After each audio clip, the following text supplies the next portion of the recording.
Hi అండి. ఈరోజు వచ్చేసి ఈ ఐడియా మీకు కంపల్సరీగా యూజ్ అవుతుంది. తప్పకుండా మీరు ట్రై చేసి చూడండి. చూడండి ఇలా అయిపోయిన రీఫిల్స్ అనేటివి ఉంటాయి కదండీ! వీటిని మనం పారేస్తూ ఉంటాం కదా! అలా పారేయకుండా వీటిని చక్కగా ఇలా యూజ్ చేసి చూడండి.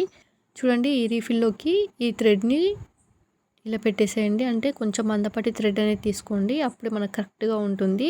ఇది కిచెన్‌లో గానీ, లేదంటే సింక్ దగ్గర గానీ, మనము హ్యాండ్ వాష్ చేసుకునేటప్పుడు హ్యాండ్ కర్చీఫ్ పెట్టేస్తూ ఉంటాం కదండీ! చక్కగా ఇలా ముడి వేసేసేయండి. ముడి వేసేసి ఇప్పుడు ఈ హ్యాండ్ కర్చీఫ్‌ని ఇందులో పెట్టేసేయండి. దీన్ని మనం ఇప్పుడు ఎక్కడ కావాలంటే అక్కడ వేసేయొచ్చు. నేనైతే ఇక్కడ హాల్‌లో వేస్తున్నానండి మాకు. చాలా బావుందండి. ఈ టిప్ మీకు అందరికి కూడా నచ్చుతుందని అనుకుంటున్నాను. చూడండి ఇంకా మిగతా 2 టిప్పులు చూసి కూడా అందులో మీకు ఏ టిప్ నచ్చిందో కామెంట్ చేసి చెప్పండి. చూడండి ఇలా ఈజీగా తీసేయొచ్చు. అలాగే మనకి ఇలా ఈజీగా పెట్టొచ్చు. నాకు మరో చేతిలో కెమెరా ఉంది కాబట్టి ఒకే హ్యాండ్‌తో పెడుతున్నాను. అయినా చక్కగా పట్టిందండి. తప్పకుండా యూజ్ అవుతుంది. ట్రై చేసి చూడండి. అలాగే వీడియో నచ్చితే లైక్ చేయండి. ఆకు మీదకు మనకు కొంచెం రెడ్‌గా కావాలి అంటే ఇలా ఈ టిప్స్ అయితే ట్రై చేయండి.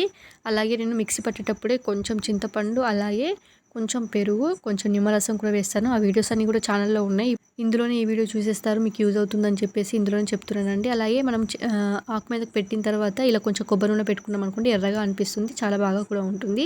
చూడండి ఇలా కొన్ని మనకు శారీస్ అయితే సిల్క్ శారీస్ ఉంటాయి కదండీ! వాటికి మనము పీకో చేపిస్తే కొంచెం రౌండ్‌గా వచ్చేస్తూ ఉంటుంది కదండీ! అలా రౌండ్‌గా రాకుండా మనకి ఇలా నీట్‌గా ఫినిషింగ్ అనేది ఉండాలంటే పీకో కాకుండా ఇలా కుట్టు వేసామనుకోండి చాలా బాగుంటుంది. ఫినిషింగ్ కూడా చాలా నీట్‌గా ఉంటుంది. చూడండి ఎంత నీట్‌గా వచ్చిందో. మనకు కొంచెం ఇలా ముదిరినట్టుగా కాదు. మీరు గమనించండి. ఈ 3 టిప్‌లలో మీకు ఏ టిప్ నచ్చిందో కామెంట్ చేసి చెప్పండి. థాంక్ యూ ఫర్ వాచింగ్ అండి.